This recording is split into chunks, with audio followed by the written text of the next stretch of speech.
ठीक है, देखो लिखते हैं।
स्क्रीनशॉट ले लोगे, हम मिटाएंगे स्क्रीनशॉट लीजिए। सर थोड़ा सा रुक जाइए। क्या बोल रहे हैं? थोड़ा सा रुकिए सर, ले रहे हैं। हाँ हाँ, ले लो।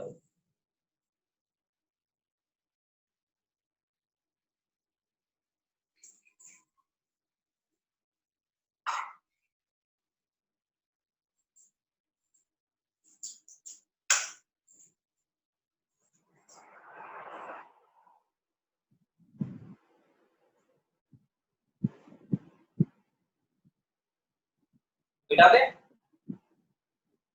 Yes sir.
बस स्क्रीनशॉट ले लो। यदि फिर समझाने की जरूरत है तो फिर से हम एक बार समझा देंगे। स्क्रीनशॉट ले लीजिए इसका।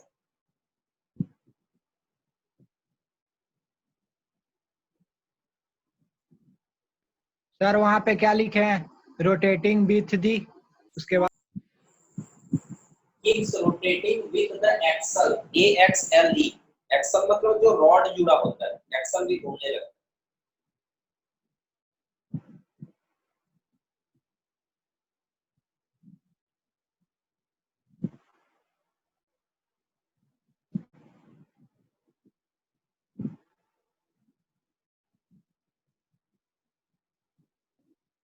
बेटा देख, यस सर। फिर से समझा देना इसको। यस सर, एक बार फिर से बता दीजिए ना।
देखो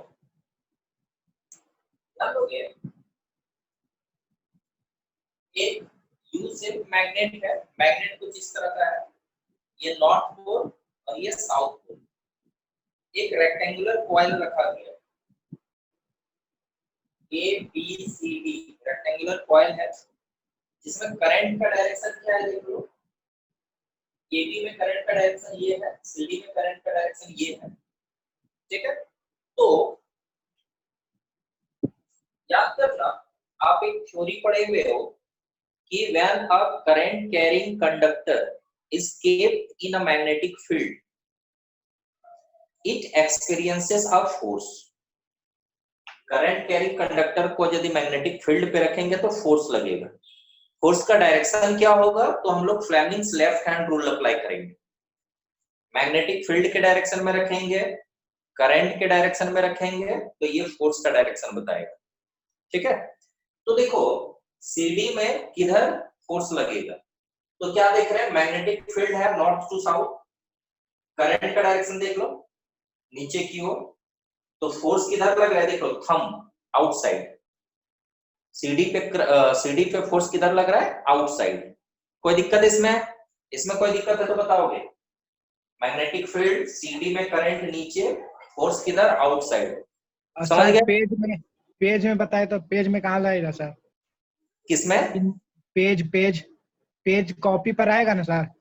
पेज के अलावा यदि सोचे, देखोगे पेज के अलावा सोचे तो सोचो ये हॉरिजॉन्टल है, आउटसाइड मतलब एक हो गया इनटू द पेज और एक हो गया आउटसाइड द पेज, तो सीडी में होगा आउटसाइड द पेज, ठीक है।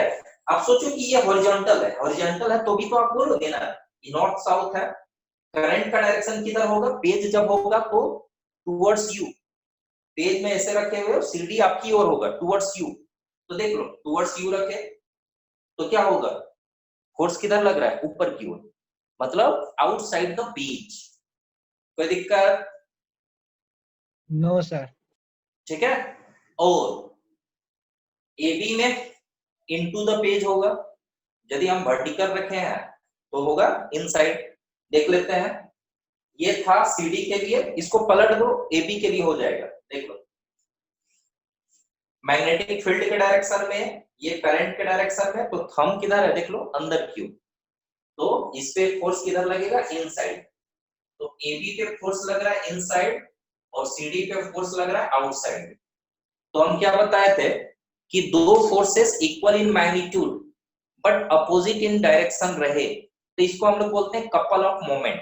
आप फील भी कर सकते हो, चलो हम लोग कपल ऑफ मोमेंट नहीं पढ़े, ठीक है, हायर क्लास में पढ़ेंगे, लेकिन एक अंदाजा तो लगता होगा कि एक फोर्स यदि लग रहा है नीचे की ओर ऑब्जेक्ट पर और एक फोर्स लग रहा है ऊपर की ओर, तो क्या होगा, ऑब्जेक्ट क्या होगा, रोटेट करेगा। देखो एक नीचे की ओर लग रहा है, एक ऊपर की ओर, है ना, एक पर इनसाइड और एक पर आउटसाइड, तो क्या होगा, आर्मेचर क्या होगा, रोटेट करेगा, ठीक है।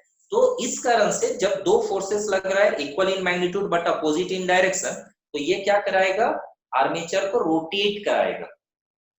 अब जब आर्मेचर हाफ रोटेशन ले लेगा तो सीडी का पोजीशन आ जाएगा यहाँ पे और AB का पोजीशन आएगा यहाँ पे।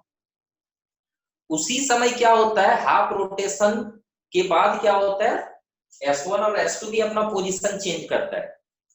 जब ये AB है और ये CD है, जब AB अंदर की ओर जा रहा है ऐसे, जब वर्टिकल पोजीशन से जैसे ही मुड़ता है, जैसे ही वर्टिकल पोजीशन से मुड़ता है उसी समय S1 और S2 अपना पोजीशन चेंज करता है। मतलब S1 B1 का कनेक्शन छोड़ देता है और B1 का कनेक्शन किसके साथ हो जाता है, S2 के साथ। मतलब करंट इधर से जा रहा है, देखोगे करंट इधर से जा रहा है, B1 तक गया और ये करंट कहां पे चला जाएगा, S2 पर। अब S2 पे जैसे ही करंट आएगा, ये S2 है, ये सोचो S1 है, तो जैसे ही यहाँ पे करंट जाएगा, देख लो ये B1 है, यहाँ पे B1 है, तो करंट का डायरेक्शन ये है, S2 पे करंट का डायरेक्शन ये होगा, तो CD में करंट का डायरेक्शन क्या होगा, देख लो ये CD में करंट का डायरेक्शन ये होगा और AB में करंट का डायरेक्शन ये होगा। तो प्रत्येक हाफ रोटेशन के बाद S1 और S2 अपना पोजीशन चेंज करता है। और अपना पोजीशन चेंज करने के ही कारण क्या है, सीबी और एबी में करंट का डायरेक्शन चेंज होता है। ये दोनों आर्म में करंट का डायरेक्शन चेंज होता है, लेकिन सर्किट में डायरेक्शन के साथ देख लो इससे, मान लो कि इस तरह से है क्लॉकवाइज, करंट का डायरेक्शन कैसा है, क्लॉकवाइज। तो अभी भी करंट का डायरेक्शन कैसा है, क्लॉकवाइज ही है। सर्किट में करंट का डायरेक्शन चेंज नहीं होता है। करंट का डायरेक्शन कहाँ चेंज कराया जाता है, ये किया जाता है सीडी और एबी आर्म में, ठीक है। तो मतलब यहाँ पे जो भी रहे, एबी रहे तो भी इनवर्ड फोर्स लगेगा, और सीडी है तो भी क्या होगा, इनवर्ड फोर्स लगेगा। मतलब हमेशा हमेशा ऐसा होगा कि इस पोजीशन पे जो आर्म है इनवर्ड फोर्स लगेगा, और इस पोजीशन पे जो है आउटवर्ड फोर्स लगेगा। मतलब हमेशा वो आर्मेचर रोटेट करता जाएगा, किस डायरेक्शन में, एंटी क्लॉकवाइज, ठीक है। तो जब रोटेट करता जाएगा तो आर्मेचर किससे बंधा होता है या किसमें लिपटा होता है, एक्सल में, एक रॉड में। तो जब आर्मेचर घूम रहा है तो ये रॉड को भी घुमा रहा है, तो रॉड को घुमा रहा है मतलब क्या हो रहा है, इलेक्ट्रिसिटी से यहाँ काइनेटिक एनर्जी मिल रहा है।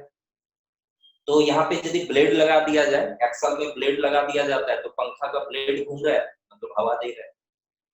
मिक्सर ग्राइंडर में कटिंग एजेस लगा दिया जाता है तो चूर चूर करता है, ठीक है। तो यही है मोटर, मोटर का फंक्शन। कोई दिक्कत? सर ये लेमिनेटेड कोर क्या होता है? कौन सा फोर्स? Sir laminated core.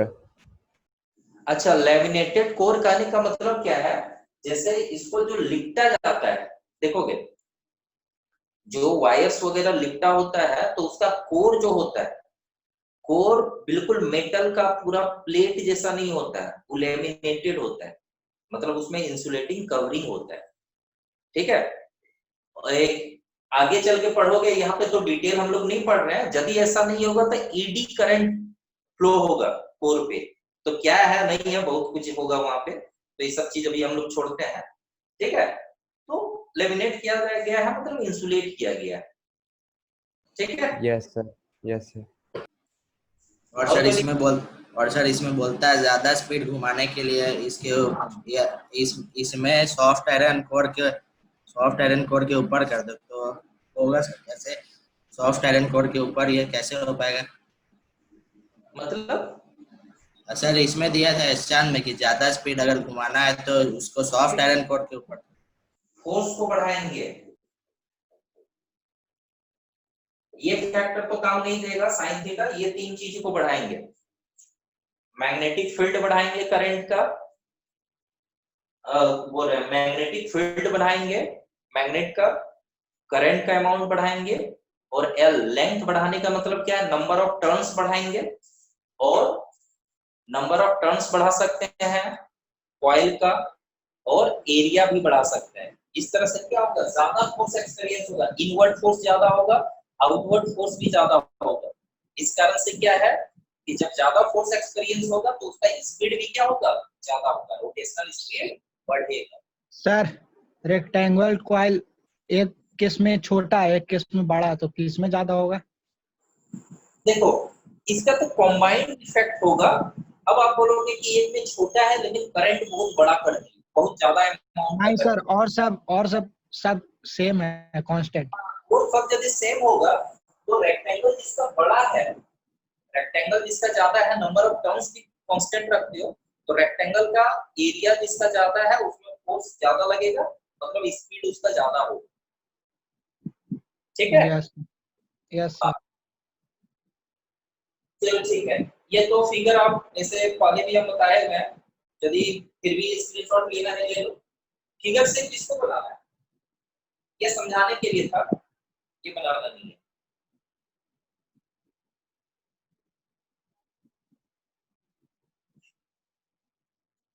देखो ध्यान दोगे, मोटर में जो इसका वर्किंग प्रिंसिपल बताया ये तो है ही, इससे ज्यादा क्वेश्चन क्या पूछता है देखोगे, वर्किंग बहुत कम चांस है पूछने का, वर्किंग आपका कभी 3 साल 4 साल में एक बार पूछता है, ठीक है। लेकिन बार बार पूछने वाला क्वेश्चन इसमें क्या है, what is a motor, 1 marks, right its principle 2 marks के लिए पूछेगा। फिर इसमें क्या पूछेगा देखोगे, right what is the function of commutator, commutator बोलते हैं स्प्लिट रिंग को, ये हम लिखा दे रहे हैं। स्प्लिट रिंग का क्या फंक्शन है? तो स्प्लिट रिंग क्या करता है बताओ, अभी हम क्या बताया? चेंज करता है सर, करंट चेंज कर देता करंट है। का। हाँ, चेंजेस डायरेक्शन।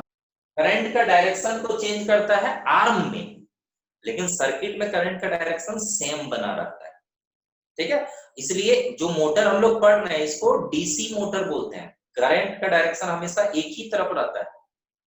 यहाँ यदि हम बोलेंगे इस तरह से होता हुआ ऐसे आ रहा है, मतलब क्लॉकवाइज, तो हमेशा क्लॉकवाइज ही है। तो इसलिए मोटर की जगह पे बुक में कहीं कहीं मिलेगा डीसी मोटर। ठीक है, तो करंट सेम ही रहता है। और साथ ही साथ पूछता है कार्बन ब्रशेस का, कम चांस है लेकिन चलो हम लोग जान लेंगे। कार्बन ब्रश क्या करता है? करंट के कंटिन्यूटी को मेंटेन करता है। जैसे ही S1 को लीव करता है S2 को टच कर लेता है।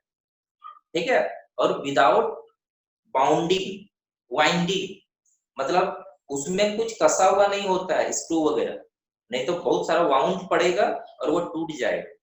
ठीक है, तो बिना कोई वाइंडिंग के क्या करता है, उसमें करंट के कंटिन्यूटी को मेंटेन करता है। ठीक है, तो ये सब लिखा दे रहे हैं। ये भी लिखा दे रहे हैं कि रोटेशनल स्पीड कैसे बढ़ा सकते हैं मोटर का, आर्मेचर और का। सर ये एसी मोटर में एसी, क्या होता है? सर एसी स्प्लिट रिंग नहीं होता है एसी मोटर में।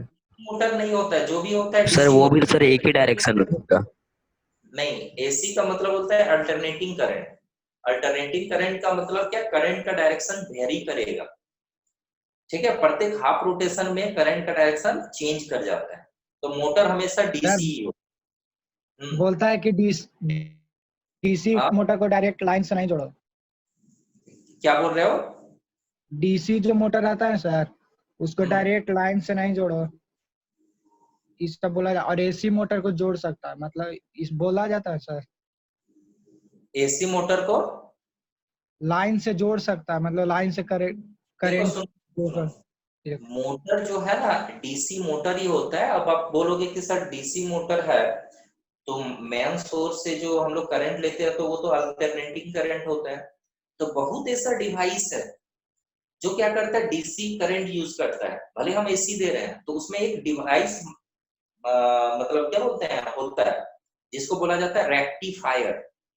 रेक्टिफायर का फंक्शन क्या है? एसी को डीसी में कन्वर्ट करना या डीसी को एसी में, वो उसको सेट किया जाता है। ठीक है, तो मोटर जो होता है वो डीसी मोटर ही होता है। वो भले ले रहा है एसी करंट ले रहा है, लेकिन वो डीसी करंट में कन्वर्ट करता है, मतलब करंट का डायरेक्शन हमेशा सेम रहता है। समझे? टीवी भी जो होता है हम लोग यूज करते हैं, टीवी का यदि बात करो तो वो भी एसी करंट भले लेता है, लेकिन वो डीसी करंट में कन्वर्ट करके यूज करता है। ठीक है, तो वो डीसी यस करंट पर बेस्ड है। चलो इसको मिटाते हैं, फिर ये सब हम लिखा रहे हैं जो भी ये सर समझाया। डीसी का फुल फॉर्म क्या होता है सर? हाँ, डीसी का मतलब होता है डायरेक्ट करंट। Direct current. और एसी का मतलब होता है अल्टरनेटिंग करंट। इसके बाद का टॉपिक हम लोग का वही है, जनरेटर जब हम समझाएंगे। डीसी मतलब डायरेक्ट करंट, डायरेक्ट हमेशा सेम डायरेक्शन में रहेगा। और एसी अल्टरनेटिंग करंट, मतलब करंट का डायरेक्शन चेंज होता है।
हेलो, आवाज आ रही है? Yes sir. हाँ, सर का वीडियो लगता है रुक गया ना? सर लीव हो गया सर। सर लीव हो गया है। वो आ गया सर। सर आ गया सर। आ गए हैं, अच्छा चलो ठीक है। हेलो सर, आवाज आ रही है? रमेश सर, हाँ हाँ बोलिए। हाँ आपका वीडियो पॉज हो गया था। अच्छा अच्छा ठीक।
स्क्रीनशॉट ले लीजिए।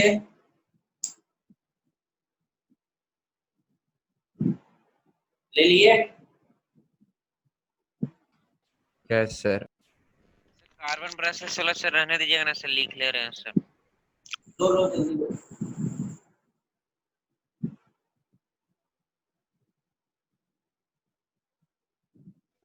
सर ऊपर वाला मिटा दीजिए सर, बस कार्बन ब्रश सोलर रहने दीजिए। आप लोग लिख रहे हो क्या? लिख रहे हो, चलो ठीक है, थोड़ा स्पीड लिखो। यस सर लिख लिए।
सर फर्स्ट पॉइंट में increasing the magnetic field of magnet होगा ना सर? फील्ड मैग्नेट मतलब हॉर्सशू मैग्नेट, ओके सर। एक ही बात है, लिख सकते हो इन ब्रैकेट हॉर्सशू मैग्नेट।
देखोगे ये क्वेश्चन बड़े 4 पॉइंट का है, याद आसानी से रख सकते हो। इससे पहले भी ऐसा क्वेश्चन लिखा है, मैं कीवर्ड के रूप में लिख सकते हो F equal to PIL keyword, ये कीवर्ड है इस क्वेश्चन के।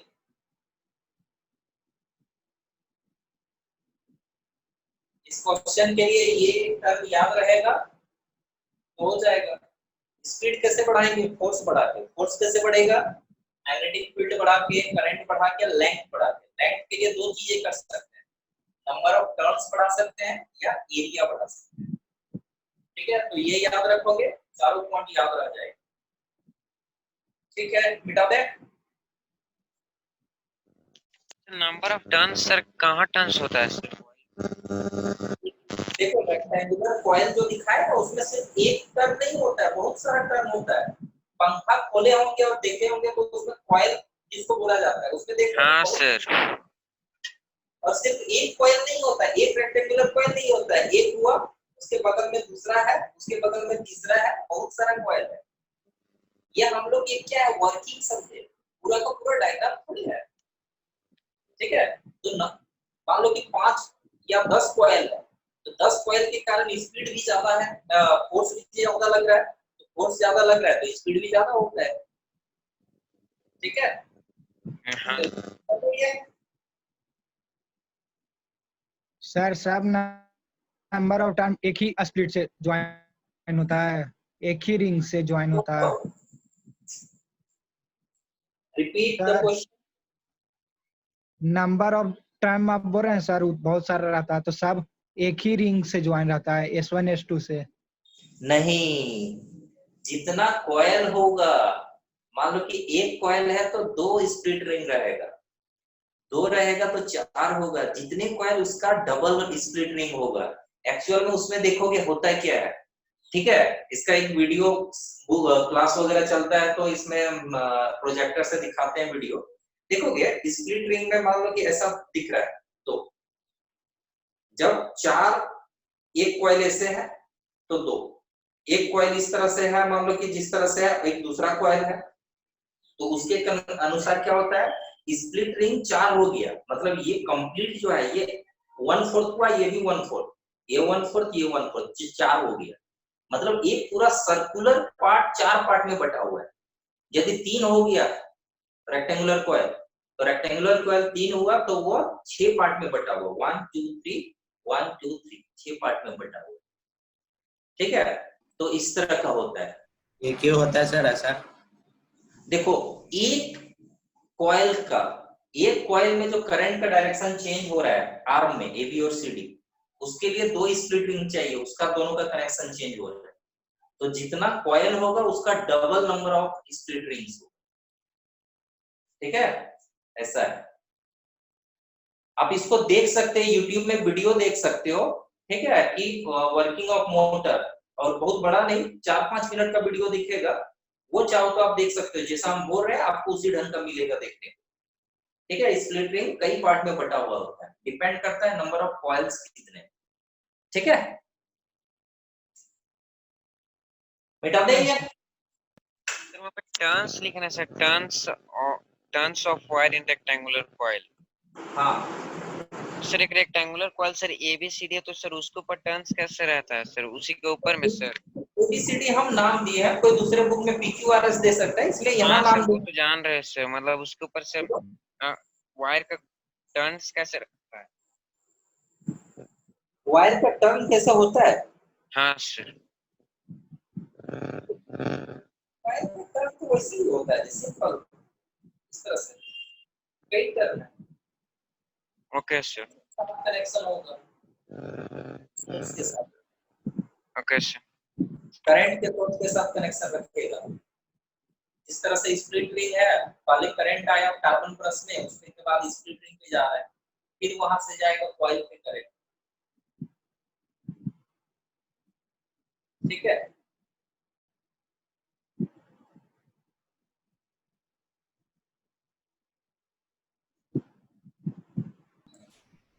हाँ, तो सर एक जो सर नॉर्मल होता है डीसी मोटर, उसके अंदर तो सर बहुत सारा ये होता है कॉइल का टर्न, तो इसका मतलब उसमें बहुत सारा ये होगा कम्यूटेटर।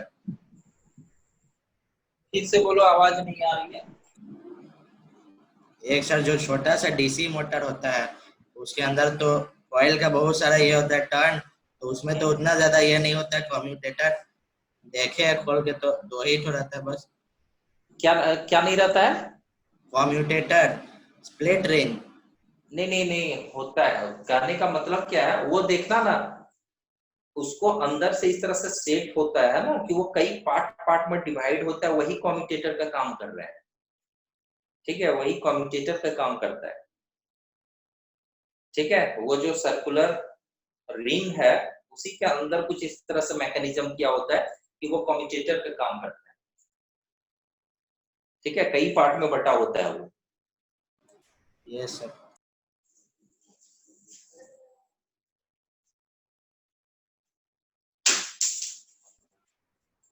सर हाँ, सर ये आर्मेचर जो रहता है वो ये सपोर्ट कैसे मिलता है उसको, स्टेबल कैसे रह लेता है सर वो मैग्नेट के बीच में? आर्मेचर सर सपोर्ट कैसे मिलता है उसको, स्टेबल कैसे रह लेता है?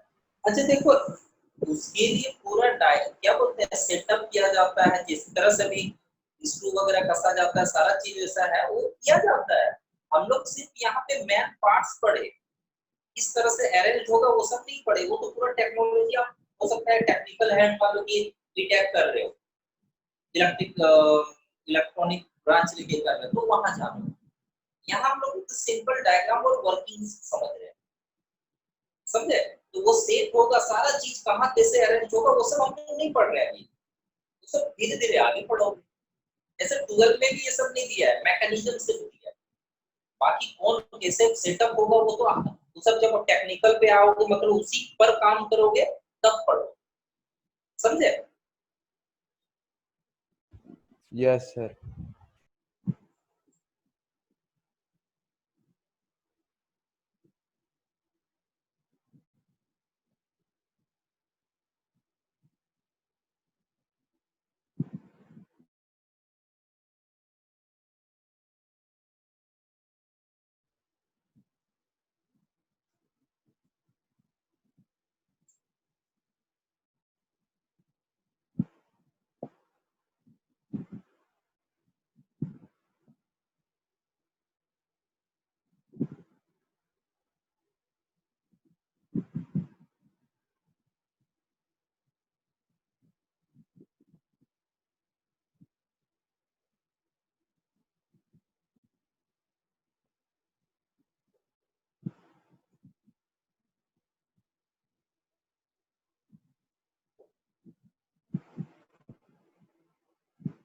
देखो,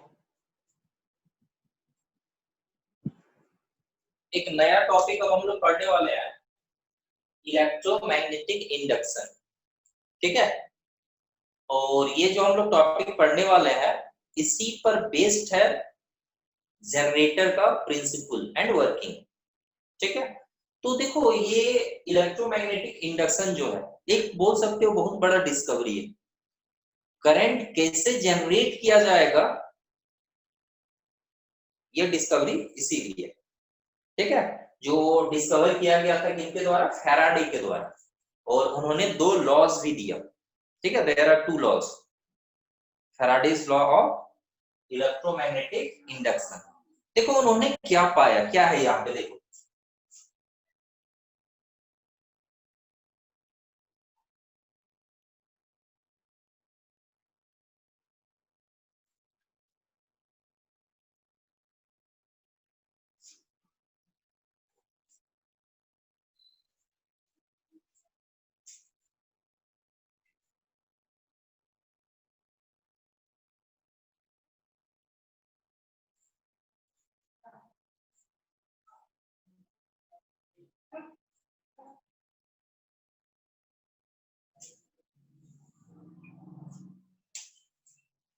सबसे पहले इलेक्ट्रोमैग्नेटिक इंडक्शन ही डिफाइन करेंगे। तो फैराडेज लॉ हटा देते हैं।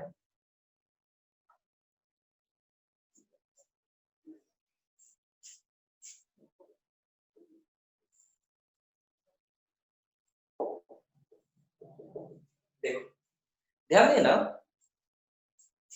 फैराडे ने एक एक्सपेरिमेंट किया, वो देखे कि यदि एक कॉइल और एक मैग्नेट में यदि हम रिलेटिव मोशन ला रहे, दैट इज मान लो कि एक मैग्नेट है, ये नॉर्थ पोल साउथ पोल इस तरह का, इसका मैग्नेटिक फील्ड अपना बनेगा, है ना, जो भी इस तरह का, इसको हम मूव करा रहे हैं, रिलेटिव मोशन। सपोज कॉइल को रोके हैं, मैग्नेट को मूव कर रहे हैं इसको, ठीक है। और सामने लाए या फिर कॉइल के अंदर इंसर्ट भी किए, और फिर क्या कर रहे हैं, दूर ले जा रहे हैं। मान लो कि बहुत सामने आया फिर दूर ले जाए,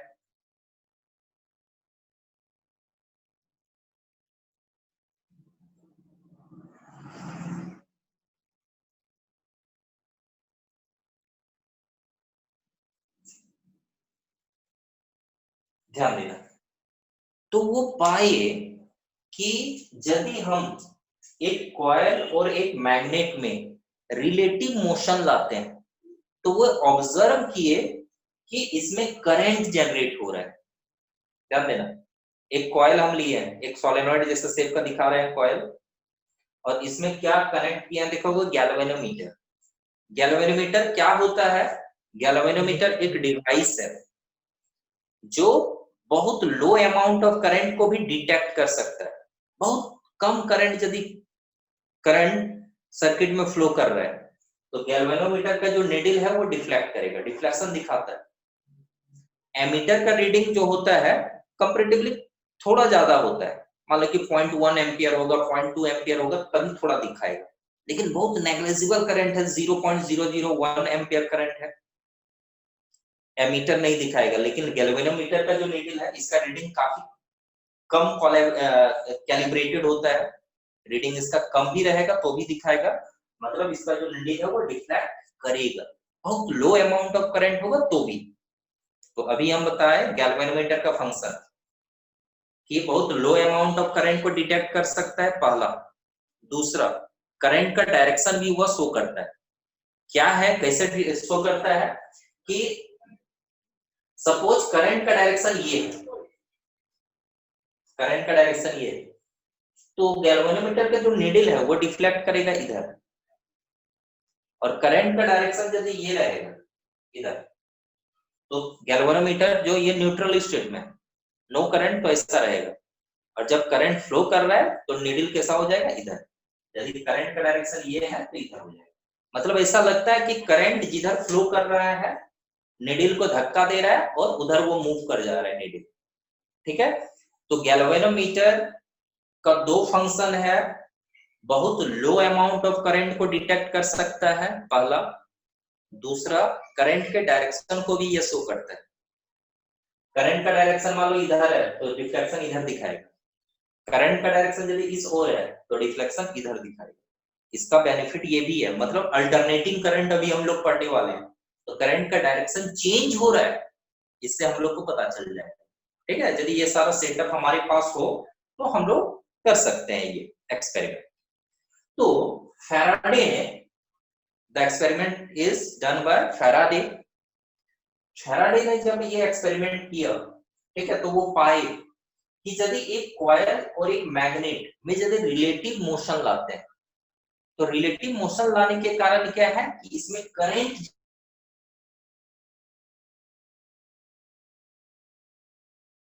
तो उस करंट का नाम बोले वो इंड्यूस्ड करंट। इंड्यूस्ड का मतलब होता है प्रोड्यूस्ड, इंड्यूस्ड करंट, एक करंट जनरेट होता है। तो क्या रिलेटिव मोशन का मतलब क्या, कॉइल को रोके हुए मैग्नेट को मूव कर रहे हैं, या मैग्नेट को रोक दिए कॉइल को मूव कर रहे हैं, तो भी होगा ऐसा।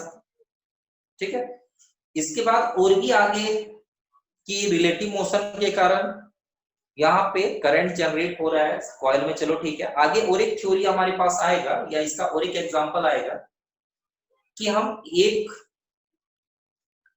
कॉइल में करंट का अमाउंट यदि हम वैरी कर रहे हैं, तो दूसरे कॉइल जो उसके सामने रखे हैं तब भी करंट जनरेट होता है। ठीक है, ये म्यूचुअल इंडक्शन हम बाद में पढ़ाएंगे, लेकिन देखो जब ये देखें कि रिलेटिव मोशन जब हो तो करंट जनरेट होता है, तो सिर्फ ये नहीं बोले कि रिलेटिव मोशन हो तो करंट जनरेट होता है, उन्होंने ये कहा। ठीक है, ये हमारे समझाने का तरीका था। एग्जाम्पल को हम समझा दिए कि कॉइल और मैग्नेट में यदि रिलेटिव मोशन है तो करंट जनरेट होगा, ये एक एग्जाम्पल होगा करंट जनरेट करने का, इंड्यूस करने का। लेकिन एक्चुअल में क्या होता है, जो फैराडे ने बताया कि यदि कॉइल में मैग्नेटिक फील्ड लाइंस में यदि चेंजेज आएगा, कॉइल में मैग्नेटिक फील्ड लाइंस का जो कनेक्शन है, टच है, कांटेक्ट है, मैग्नेटिक फील्ड लाइंस जितना टच कर रहा है ये यदि हम चेंज करें तो इसमें एक ईएमएफ प्रोड्यूस होगा, ईएमएफ प्रोड्यूस होगा। याद करना, ईएमएफ का मतलब बताए हुए थे, EMF that is electromotive force, electromotive force. तो उन्होंने कहा कि यदि कोई एक कॉइल में मैग्नेटिक फील्ड लाइंस में चेंजेस आ रहा है तो कॉइल में ईएमएफ प्रोड्यूस होगा। मतलब कॉइल में जो इलेक्ट्रॉन्स है, इलेक्ट्रॉन्स में एक पर्टिकुलर डायरेक्शन में फोर्स लगता है, इलेक्ट्रॉन्स में एक पर्टिकुलर डायरेक्शन में फोर्स लगता है, और जब इलेक्ट्रॉन्स एक ही डायरेक्शन में, जितने भी इलेक्ट्रॉन्स है एक पर्टिकुलर डायरेक्शन में जब फोर्स लग रहा है तो इसका मतलब क्या, ईएमएफ प्रोड्यूस हो रहा है, इलेक्ट्रोमोटिव फोर्स। और जब फोर्स लग रहा है तो वो मूव करेगा, और इलेक्ट्रॉन जब मूव कर रहा है इसका मतलब क्या है, एक करंट फ्लो कर रहा है, और जो करंट फ्लो हो रहा है इसको हम लोग बोलते हैं इंड्यूस्ड करंट, और जो यहाँ ईएमएफ प्रोड्यूस हुआ इसको हम लोग बोलते हैं इंड्यूस्ड ईएमएफ। ठीक है, तो फैराडे का जो ये स्टेटमेंट है ये फर्स्ट लॉ के नाम से जाना जाता है, दूसरा लॉ भी बताएंगे, ये फर्स्ट लॉ है। और फर्स्ट लॉ में जो बोला गया वह इलेक्ट्रोमैग्नेटिक इंडक्शन का डेफिनेशन है।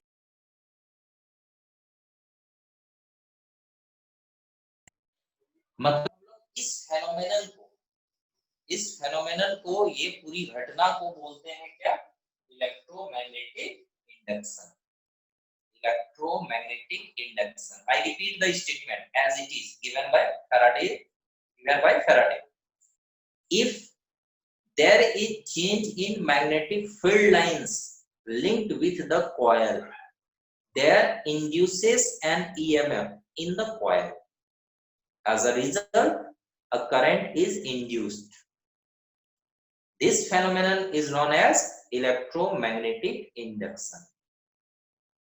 ठीक है, कि यदि कॉइल में मैग्नेटिक फील्ड लाइंस में चेंजेस आ रहा है तो इसमें एक ईएमएफ प्रोड्यूस हो। कैसे मैग्नेटिक फील्ड लाइंस में चेंजेस आ रहा है, जब मैग्नेट यहाँ है, मान लो कि 5 मैग्नेटिक फील्ड लाइंस टच किया, थोड़ा सा भी यदि ये सामने आया तो 7 मैग्नेटिक फील्ड लाइंस टच कर रहा है, और सामने आया 10, और सामने आया और ज्यादा मैग्नेटिक फील्ड लाइंस टच कर रहे हैं, तो जब हम रिलेटिव मोशन लाते हैं तो इसमें मैग्नेटिक फील्ड लाइंस का कनेक्शन क्या हो रहा है, चेंज कर रहा है। तो मैग्नेटिक फील्ड लाइंस किसके द्वारा बन रहा है, मैग्नेट के द्वारा। तो जब इस तरह का होता है, मैग्नेटिक फील्ड लाइंस में जब चेंजेज आता है कॉइल में, तो ईएमएफ प्रोड्यूस होता है, और इसको हम लोग क्या बोलते हैं, इंड्यूस्ड ईएमएफ। ठीक है, अभी जो बताया ये फैराडेज फर्स्ट लॉ है। सेकंड लॉ क्या है कि कितना ईएमएफ प्रोड्यूस होगा, तो उन्होंने सेकंड लॉ में बताया कि जितना ज्यादा मैग्नेटिक फील्ड लाइंस में चेंजेज आएगा उतना ज्यादा ईएमएफ प्रोड्यूस होगा। मतलब एक सेकंड में यदि मैग्नेटिक फील्ड लाइंस ज्यादा वेरी कर रहा है तो करंट का भी वैल्यू क्या होगा, ज्यादा होगा। ठीक है, मैग्नेटिक फील्ड लाइंस के चेंज होने का रेट का डायरेक्ट प्रोपोर्शन है इंड्यूस्ड ईएमएफ। मतलब एक सेकंड में ज्यादा मैग्नेटिक फील्ड लाइंस चेंज करना चाहिए, और ये कब होगा, जब कॉइल और मैग्नेट में रिलेटिव मोशन ज्यादा हो। मतलब इसको स्पीडली मूव कराया जाए, या इसको रोके हैं, इसको यदि मूव करा रहे हैं तो एक सेकंड में तुरंत आगे जाके पीछे आ रहा है, मान लो कि स्पीड मूव हो रहा है। ठीक है, तो ये है सेकंड लॉ।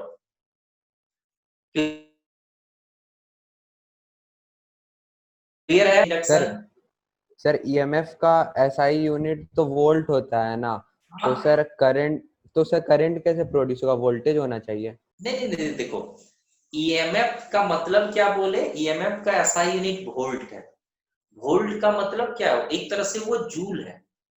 हम समझाए भी थे कि ईएमएफ या पोटेंशियल डिफरेंस हम लोग किसको बोलते हैं कि भाई इलेक्ट्रॉन्स को मूव किया जाता है एक पॉइंट से दूसरे पॉइंट तक, जितना वर्क डन हुआ, the amount of work done to bring a unique positive charge from one point to another, तो वो जूल है। तो इलेक्ट्रॉन्स जो मूव कर रहा है, चार्ज मूव कर रहा है, और चार्ज मूव कर रहा है उसमें जितना वर्क डन होगा उसी को हम लोग बोलते हैं पोटेंशियल डिफरेंस या ईएमएफ। तो यहाँ पे भी वही है कि इसमें एक एनर्जी ईएमएफ प्रोड्यूस हो रहा है, मतलब क्या है, उसमें एक एनर्जी आ रहा है कि इलेक्ट्रॉन्स मूव हो पाए।